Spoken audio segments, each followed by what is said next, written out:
Buenas, ¿cómo están, queridos y queridas estudiantes? Lo que vamos a ver hoy es ley de Ohm. Voy a tratar de hacer voy a hacer tres videos, uno con la ley de Ohm, uno con la ley de Kirchhoff y otro con la asociación de resistencias, que son para mí, casi como que es un poco así en realidad, la base de la electrónica y de la electricidad en general.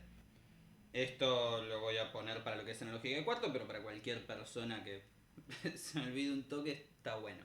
Lo primero de hoy es la ley de Ohm. La ley de Ohm fue postulada por el señor George Simon Ohm en el siglo XIX, creo, más o menos, sí, 1800, siglo XIX. Camino. A donde vamos no necesitamos Siglos. Y lo que hacía es articular tres, tres magnitudes de tensión. Estas magnitudes son el voltaje, la corriente y la resistencia. El voltaje, para repasar un poco, que son las magnitudes básicas de todo lo que se elabora en electrónica y electricidad. El voltaje o diferencia de potencial o tensión, puede llamarse de los tres nombres, lo van a encontrar siempre, vendría a ser la diferencia de cargas entre dos puntos. Por eso el nombre diferencia de potencial es muchísimo más acertado que el de tensión simplemente. Que estamos así muy sin meternos en mucho cálculo y nada porque es más engorroso y no es a lo que vamos. Vendría a ser la diferencia que hay entre dos puntos en el espacio en general, puede ser los dos puntos de una batería, por así decirlo. La diferencia que hay de cargas entre esos dos puntos. Con carga nos referimos a carga eléctrica. Algo a tener en cuenta de la tensión, la diferencia de potencial, es que no importa el valor nominal entre esos dos puntos, sino que importa la diferencia entre ellos dos. ¿A qué voy con esto? Un paralelismo que se puede hacer con la diferencia de potencial, quizás alguien me quiera matar mientras está escuchando esto, pero no me importa. ¡Mátelo! ¡Mátelo! Es con la altura. ¿Está bien? ¿A qué voy con esto? Supongamos lo siguiente, con respecto a la altura. Tenemos dos puntos, uno de otro.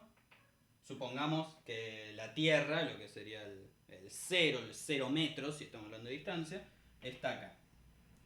La distancia entre este punto a Tierra, al 0 metros, es de 1 metro, supongamos.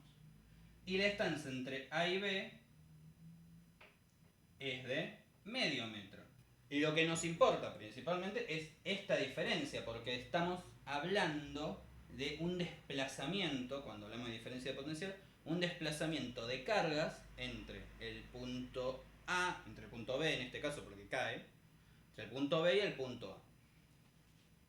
Este desplazamiento, la fuerza de este desplazamiento de cargas, va a ser mayor cuanto mayor sea esta diferencia entre las cargas. Ahí ya nos va dando una pista de cómo se relaciona con la corriente. Mientras mayor sea esta diferencia entre B y A, mayor va a ser esa fuerza con la que un objeto, una carga en B, se va a desplazar hacia A. Ahora bien, esto está a una distancia de 1 metro. Pongamos un caso en donde A está a medio metro de los 0 metros, quedó horrible este dibujo, pero la distancia con respecto a B es de 1 metro.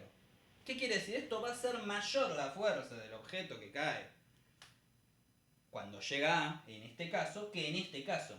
¿Se entiende? O sea, con la cuestión de la aceleración de la caída, como la aceleración lo que hace es aumentar la velocidad y por lo tanto también aumenta la fuerza con la que ese objeto cae, muy a grandes rasgos, a través del tiempo, es menor el tiempo de B a acá que acá. Entonces el objeto gana más fuerza acá. Lo mismo podemos pensar con la corriente.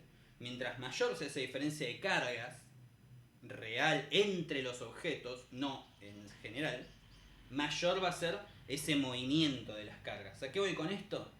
En vez de verlo ahora con distancia, veámoslo con valores. Supongamos dos puntos. En uno tengo 200 volts y en el otro tengo 180 volts. La diferencia de potencial entre esos dos puntos va a ser de 20 volts. ¿Está bien? Son dos voltajes altos, si se quiere, más que nada con los valores que solemos utilizar en electrónica, son altos. comparados con eso. Pero la diferencia entre ellos es de 20 volt.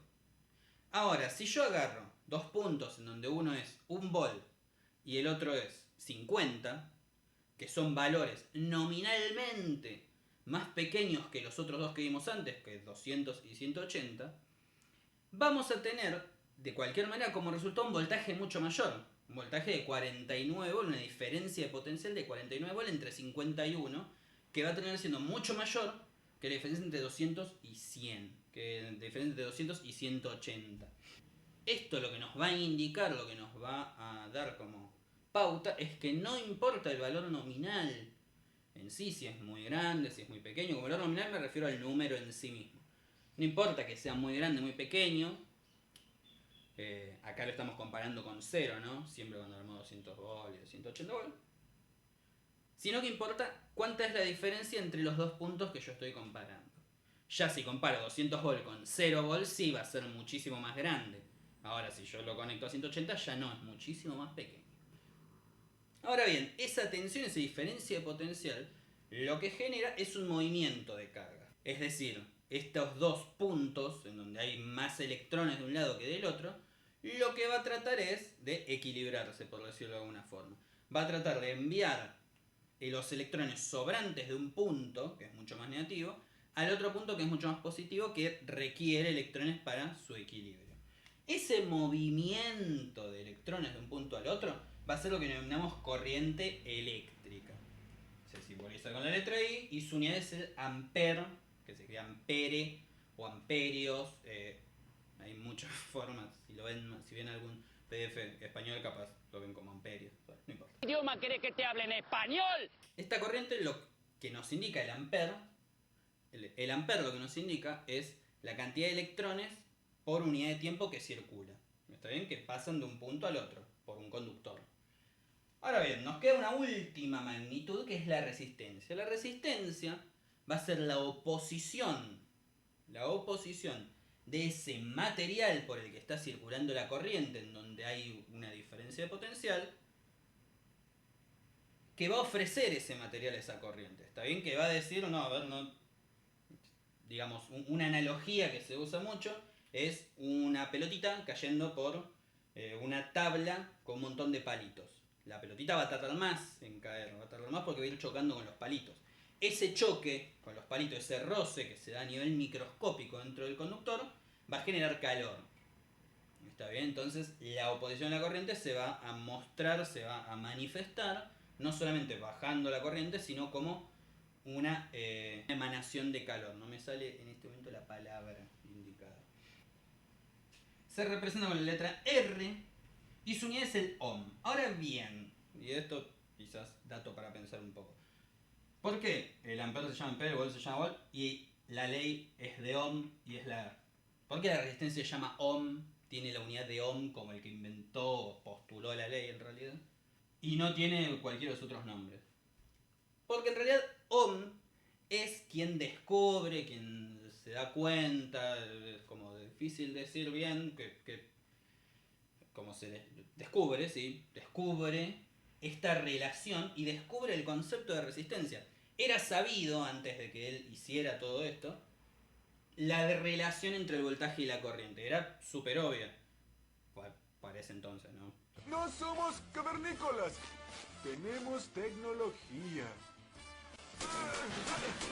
Ahora es más obvia todavía, pero en su momento era como obvia para el campo científico. Sí, a ver, si aumento el voltaje, si aumento la diferencia de potencia entre dos puntos, la corriente va a ser mayor, claro, sí, es como súper lógico. Lo mismo pasa con el agua, mientras más alto pongo un tanque de agua, mientras más alto esté, sino el dique, en ese momento no sé si habían diques, pero bueno, mientras más alto esté, eso con más fuerza va a caer el agua. Es como intuitivo, si se quiere. Sin embargo, el concepto de resistencia no estaba claro, no era algo que se articulaba directamente. Entonces Ohm descubre que si yo aumento esa resistencia, que ciertos materiales tienen más que otros, también descubre que mientras más resistencia hay, más calor también sale del objeto. Se da cuenta de eso y enuncia lo que termina llamando ley de Ohm, que es esta articulación, que es que si bien el voltaje y la corriente son directamente proporcionales, es decir, si yo aumento el voltaje va a aumentar la corriente. Hay un tercer factor que es la resistencia. Recapitulando, ya se sabía que el voltaje y la corriente eran directamente proporcionales, que si aumentaba el voltaje o lo bajaba, la corriente iba a seguir el mismo movimiento. Pero Ohm le agrega el concepto de resistencia, que lo que dice es que la corriente va a ser inversamente proporcional a la resistencia. Es decir, si yo en un sistema eléctrico, en un circuito, dejo voltaje constante y varío la resistencia, esto va a provocar una variación en la corriente inversamente proporcional. Es decir, si aumento la resistencia, va a disminuir la corriente en igual cantidad de veces. Si yo aumento la resistencia 5 veces, la corriente va a disminuir 5 veces. Y viceversa. Si disminuyo la resistencia 5 veces, voy a aumentar la corriente 5 veces. Entonces, de acá se termina enunciando esa ley y también la cuestión de los cálculos. ¿Está bien? El despeje. B es igual a I por R. Si no existiera resistencia, como en ese momento quizás no estaba tan claro, sería B es igual a I, voltaje igual a corriente. Pero se le agrega este factor de proporcionalidad y genera todo este otro despeje, que la corriente también es igual a B sobre R, que la resistencia es igual a B sobre I. El cálculo es algo anecdótico, algo fácil, algo que pueden memorizar. No es lo que importa, por ejemplo, lo importante es que entiendan cómo se articulan estas tres magnitudes, digamos, ¿no? Después los cálculos es una cosa para hacer el momento, pero si no entienden realmente qué pasa ahí, cómo se relacionan todos estos factores, es lo mismo que nada saber el cálculo. Van a poder resolverlo muy bien, pero no van a poder entender realmente qué está pasando ahí. Ahora bien, esta ley se aplica a todos o casi todos los materiales. Escena desaparecida. Desaparecida, fin.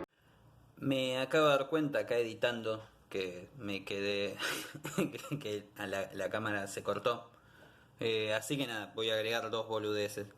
Lo que quería decir con todos los materiales era que hay ciertos elementos específicos que en este momento están clasificados como superconductores que, si bien cumplen la ley de Ohm, digamos la mayor parte del tiempo, llega a un punto en el aumento de temperatura, a medida que va circulando la corriente aumenta la temperatura del material. Cuando llega a algo que se denomina temperatura crítica, no tiene más resistencia, baja a cero y la corriente circula casi sin oposición.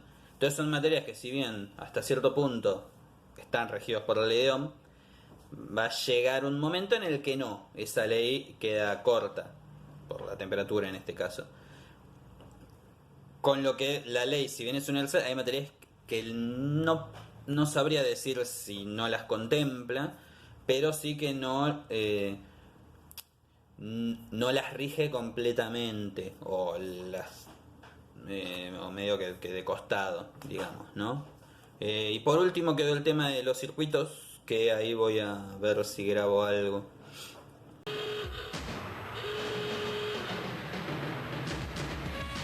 Bueno, con respecto a los cálculos, un ejercicio que sea puramente de ley de Ohm, vamos a tener por ejemplo una fuente de tensión conectada a una resistencia, un resistor.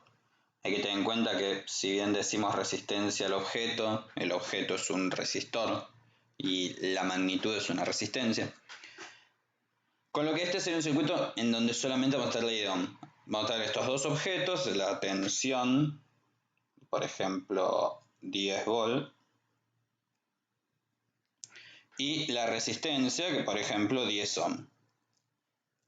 Nuestra incógnita en ese caso, al haber 3 variables distintas, es la corriente, que circula de esta forma y queda letra I. Entonces es tan fácil como despejar lo siguiente. Si sabemos que voltaje es igual a I por R, lo que vamos a hacer es despejar la I, pasando la resistencia dividiendo. Y tendríamos la corriente, que en este caso, al ser 10 sobre 10, nos queda de 1 ampere. Bueno, hasta acá por hoy. Nos estaremos viendo en el próximo video, que será sobre la ley de Kirchhoff, como dije al principio. Un saludo. ¿Qué rayos es eso?